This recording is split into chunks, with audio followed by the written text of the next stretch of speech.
Early one today, as you can see, unpleasant but necessary.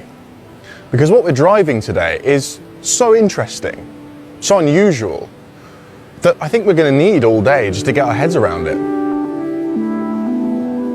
I mean, even doing the walk around would take most of the day. I mean, literally, it would take most of a day to walk around it. This is called the Li Mega, and it is, frankly, one of the most remarkable vehicles I've ever come across. In fact, calling it a vehicle feels almost reductive. Getting you from A to B, it's just one of the things it can do. It's a minivan, but it's also a home entertainment system, a travel agent, a bedroom, a spa. But more than anything else, it's a glimpse into our not too distant future. Welcome to the Li Mega, and welcome to the Fully Charged Show. Love the Fully Charged Show? Then join us live in Sydney this March, London this April, or in Vancouver, Farnborough and Melbourne in September, October and November. Now, the first thing we need to say about the Li Mega at the top of this video, to be very clear, is that it's not for sale. Not where you live, anyway. This is a China-only model from a China-only brand at this moment in time. This is the only Li Mega anywhere in Europe right now, and as far as I can tell, they've only brought it over here essentially just to rub our faces in how much more advanced their EVs are than ours. So we're not going to waste any time doing an in-depth consumer review of this car today, because there's no point in me telling you whether you should buy one. You can't. Instead, I think we should do two things. Number one, just revel in some of the eccentricities of this car, of which there are many. And number two, most importantly, try to figure out what this car tells us about what we're going to be driving in 5 years' time. Because in terms of software and EV hardware, I do believe that this Li Mega is a generation in front of the cars we have here in Europe. Now, to illustrate that point, right at the top of the video, to prove to you that I'm not exaggerating, I want to start by telling you about the charging, okay? Now, this is a 160 kilowatt charger that we're plugged into right now. That's pretty quick here in the UK.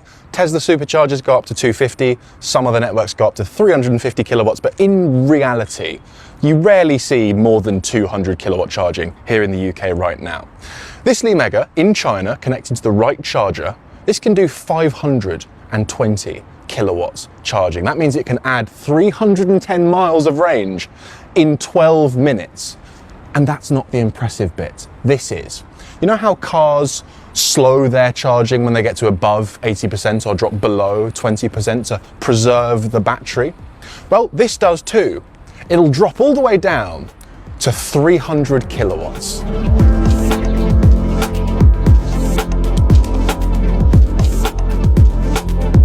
Now, a little context on what we're doing today, because we had a nice idea for this car. We figured, since it sort of looks like a private, personal, high-speed train, and given that luxury train travel is sort of having a resurgence at the moment, we'd do some of our own. So that's what we're doing. We're taking a private train ride through the southwest. We started at Cheddar Gorge, we passed through Highbridge and Spaxton. We're now in the Quantock Hills on our way to the seaside. Lovely. Now, I felt it was only right to do a section from the second row, because there's so much stuff in this car to enjoy on the move that you can only really understand and enjoy fully if you're not driving. In fact, this is a flaw with our whole premise of scenic travel, is there's not much incentive to look out the window because I've got so many toys in here. Let me tell you about the software. The software is rapid, hyper-responsive touchscreens, and it's all AI powered, so it gets cleverer over time. The bottom line, the thing you need to take away from this, is voice command that actually works. We've had voice command on cars for such a long time now, and for the most part, they've not really been listening. But this is the dawn of a new era where you can just talk to your car, not using very specific words, but just like you'd talk to a person, and it will do as it's told. This car is very clever. You can give it multiple instructions at once. If you're on your way to London, you can ask it to plan your itinerary over the next 2 days, suggest some landmarks to go and see. You can point to a window or sunroof and say, open this, and it has cameras so it knows what you're pointing to. Or you can just do lots of all of those things at once in one single instruction. Watch. Li Xiaotong Xie, open this. Yes, sorry, I should have mentioned, she doesn't speak a word of English. But the very lovely people at Li, who did speak Chinese, when they delivered me the car, demonstrated these features and it was eye-opening. I've never seen such a fast and responsive voice command, and they weren't being really careful using the exact right words. They were sort of just muttering and pointing at stuff, and it was doing things instantaneously. It really is quite exciting to think we'll have voice command that actually works in the near future, because it's probably the safest way to communicate with your car while driving, and it's always been a bit rubbish up until now. This is pretty cool as well.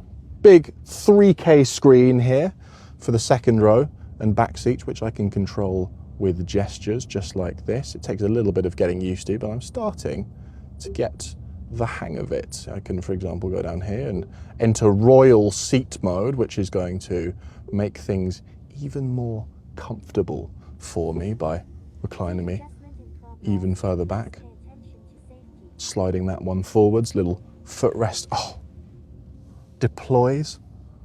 This is very agreeable. There's even a nap mode where you can set a timer. When do you want to be woken up? It can play soothing music. It shuts the sunroofs for you. Beautiful. You really could conk out back here. There's even an AI generative painting app on this screen up here, which unfortunately I can't show you because I don't speak Chinese, but has been demonstrated to me. You describe something with your voice and it paints it for you. That's something. You just try getting your kids to look out the window when they've got stuff like that to play with. Look, sheep. I don't care, Mum. I'm painting hellscapes with my voice. This seems like a good moment to tell you the price of all of this.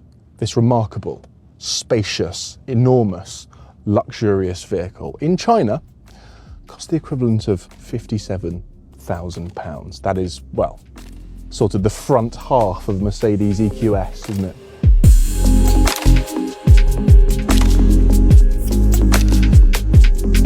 Now, should we talk about the exterior? We best had, because, well, look at it. It's flipping massive, for one. 535 centimetres, if you're wondering.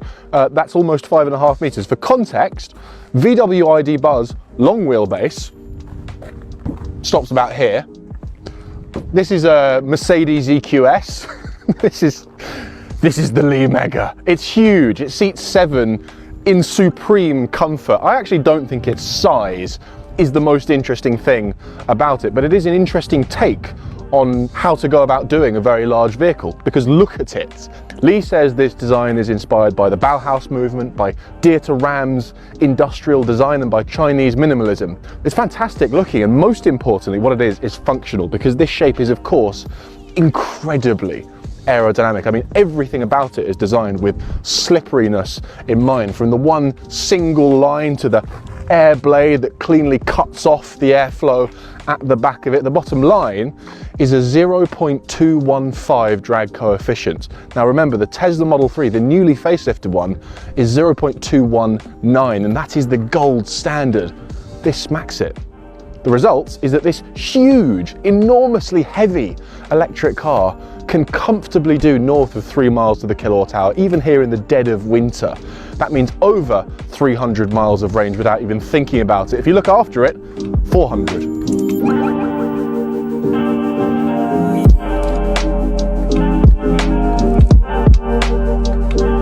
Right, regrettably I've been informed that I'm obliged to actually drive the car at some point during this video like a peasant. But you know what? I'm happy to be in the front because there are some interesting things that jump out when you drive the Lee Mega. The big one is the comfort. It's not just the squashy seats, it's the suspension. Previously, when I've driven expensive luxury Chinese cars, I found that the suspension is the thing that betrays them.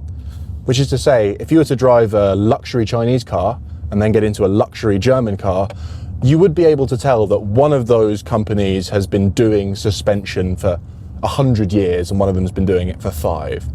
But I'm not sure that's the case anymore, because the dual chamber air suspension on this thing is unbelievable. It just steamrolls imperfections in the road. It is so comfortable. It might not be as dynamically capable as something like a BMW i7, which is both amazingly comfortable and actually quite good in terms of body control. This is very comfortable at the cost of rolling around a fair bit if you drive it faster.